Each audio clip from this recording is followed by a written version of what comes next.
फिर से मैं आपका स्वागत करता हूँ। पिछले बार हमने देखा कि हमारे सोच पर हमारी सफलता निर्भर है। अगर हमें सफल होना है तो हमारी सोच बदलनी होगी, हमारी सोच सकारात्मक करनी होगी। अभी हमें क्या करना है, हमारे पहचान में से ऐसे दो लोगों को चुनना है जो सफल हो चुके हैं या सफलता की ओर बढ़ रहे हैं। ऐसे दो लोगों के नाम हमें लिखने हैं। और एक बार ऐसे और दो लोगों के नाम लिखने हैं जो असफल हो चुके हैं, जिन्होंने सफलता प्राप्त नहीं की है। ऐसे असफल ऐसे दो लोग आपको चुनने हैं और उनके नाम लिखने हैं। दोस्तों, जो सफल हुए हैं और जो असफल हुए हैं, इनमें बहुत फर्क आपको दिखाई देगा। तो अभी आपको ऑब्जर्वेशन करना है, स्टडी करना है कि इन दो लोगों में जो सफल हुए हैं और जो असफल हुए हैं, क्या अंतर है। वो अंतर आपको ढूंढना है। उस अंतर में से कुछ बातें मैं आपको आज के इस वीडियो में बताऊंगा। दोस्तों, असफलता एक बीमारी है और ये बीमारी क्यों लगती है, ये जान लेना बहुत ही महत्वपूर्ण है। इसमें से पहली बीमारी, वैसे तो बहुत सारी बीमारियां हैं असफल होने के लिए, लेकिन उनमें से गिने चुने कुछ बीमारियां मैं आपके सामने रखना चाहता हूं। उसमें से सबसे पहली बीमारी है, वो है बहाना बनाना। दोस्तों, अगर हम देखते हैं जो सफल हुए हैं और जो असफल हुए हैं, उनमें से अगर कुछ अंतर है तो वह अंतर यह है कि जो सफल हुए हैं वो बहाने नहीं बनाते, लेकिन जो असफल हुए हैं उनके बहाने ही बहाने होते हैं। इसके लिए हमें देखना है कि असफलता के पीछे बहाना बनाना यह बीमारी है। तो बहाना या बहाने बनाना, इसमें से बहुत सारे बहाने हैं। आज के इस वीडियो में उसमें से पहला बहाना हम देखने की कोशिश करेंगे। दोस्तों, बहुत सारे लोग कहते हैं मुझे बहुत कुछ करना है, लेकिन मेरी तबीयत साथ नहीं देती। मैं क्या करूं, मेरी तबीयत ठीक नहीं रहती। यह सबसे पहला बहाना है। जरूरी है कि शायद कुछ लोगों को सचमुच ऐसी कुछ बीमारी हुई होगी जिसके दौरान वह आदमी, वह व्यक्ति शायद कुछ कर ना पाए, लेकिन ऐसे बहुत सारे लोग हैं जो इस बहाने को लेकर आगे बढ़ने की कोशिश करते हैं, लेकिन सफलता प्राप्त नहीं कर पाते। दोस्तों, यह बहुत ही बड़ा बहाना है कि मैं क्या करूं, मेरी तबीयत ठीक नहीं रहती। मैं बहुत कुछ करना चाहता हूं, लेकिन मेरी तबीयत साथ नहीं देती।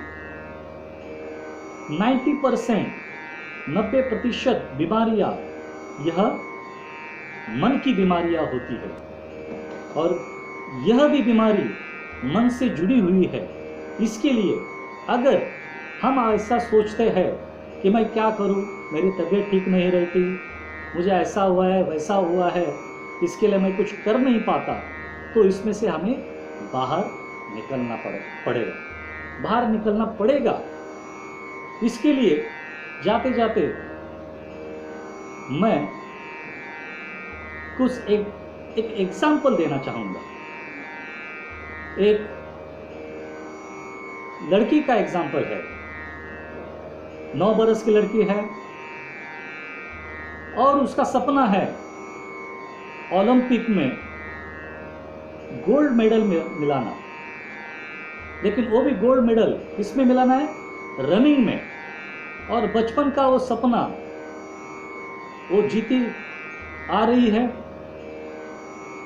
और उस सपने को लेकर उसने अपने माँ के साथ, अपने पिताजी के साथ वो शेयरिंग करती है कि मेरा सपना है कि मैं ओलंपिक में रनिंग में फर्स्ट आऊं। एक बार उसको बुखार चढ़ जाता है, वह बीमार होती है, और ऐसी बीमार होती है, इस बुखार के वजह से, इस फीवर के वजह से उसको पैरालिसिस होता है और उसके दोनों पांव काम करना बंद कर देते हैं। डॉक्टर कहते हैं कि अभी एक खुद के पांव के ऊपर खड़ी नहीं हो सकती। सोचिए उस लड़की के ऊपर क्या बीती होगी। रोने लगती है जब उसे पता चलता है कि मुझे ये बीमारी हुई है, वो बहुत रोने लगती है। उसकी माँ भी रोने लगती है, उसके पिताजी रोने लगते हैं, लेकिन उसकी व्हील पावर इतनी मजबूत होती है, उसने देखा हुआ सपना वो भुला नहीं पाती। 2-3 साल बीत जाते हैं और अचानक वह अपने पैरों के ऊपर खड़ी होती है और माँ को आवाज देती है। और उसकी माँ जब वो देखती है कि अरे मेरी बेटी तो अपने खुद के पैर के ऊपर खड़ी हो चुकी है, तो उसको विश्वास नहीं होता। वो तुरंत डॉक्टर को फ़ोन करती है और डॉक्टर को बताती है। डॉक्टर बोलता है नहीं, ये नहीं हो सकता, इम्पॉसिबल है, वो खड़ी नहीं हो सकती। लेकिन वह चमत्कार हुआ है। लेकिन यहाँ तक यह स्टोरी सीमित नहीं है। वो आगे जाके जो उसका सपना है वह ओलंपिक में हिस्सा लेती है, बहुत प्रैक्टिस करती है, और प्रैक्टिस करते करते करते वह दिन आता है और उसकी रनिंग में वह भाग लेती है और ओलंपिक में वह फर्स्ट आती है। रनिंग में गोल्ड मेडल उसको मिलता है। दोस्तों, यह सत्य घटना है। 1960 में अमेरिका में यह विल्मा नाम की लड़की की यह सत्य घटना है, जो अपने व्हील पावर के जरिए उसने अपने बीमारी पर मात की, और जो उसका सपना था वह सपना उसने अचीव किया, प्राप्त किया। यह सिर्फ और सिर्फ हमारे सोच का नतीजा है, उसके सोच का नतीजा है। इसके लिए यह बहाना करना बंद कीजिए कि मैं क्या करूं, मेरी तबीयत ठीक नहीं रहती, और सिर्फ अपने दिमाग को, अपने मन को एक ही बात बताते चलो, मैं जिंदगी और मौत को लेकर फालतू चिंता नहीं करूंगा। जब तक मैं जिंदा हूं इस धरती पर, तब तक मैं जिंदा हूं, तो मैं अधूरी जिंदगी क्यों जीऊं? दोस्तों, अधूरी जिंदगी नहीं जीना है। जब तक हम इस धरती पर है, हम जिंदा है और पूरी तरह से जिंदा रहना है, अधूरी जिंदगी नहीं जीना है। इसके लिए यह बहाना करना छोड़ दो कि मैं क्या करूं, मेरी तबीयत ठीक नहीं है। अगर आपको सफल होना है तो अपनी सोच बदलो।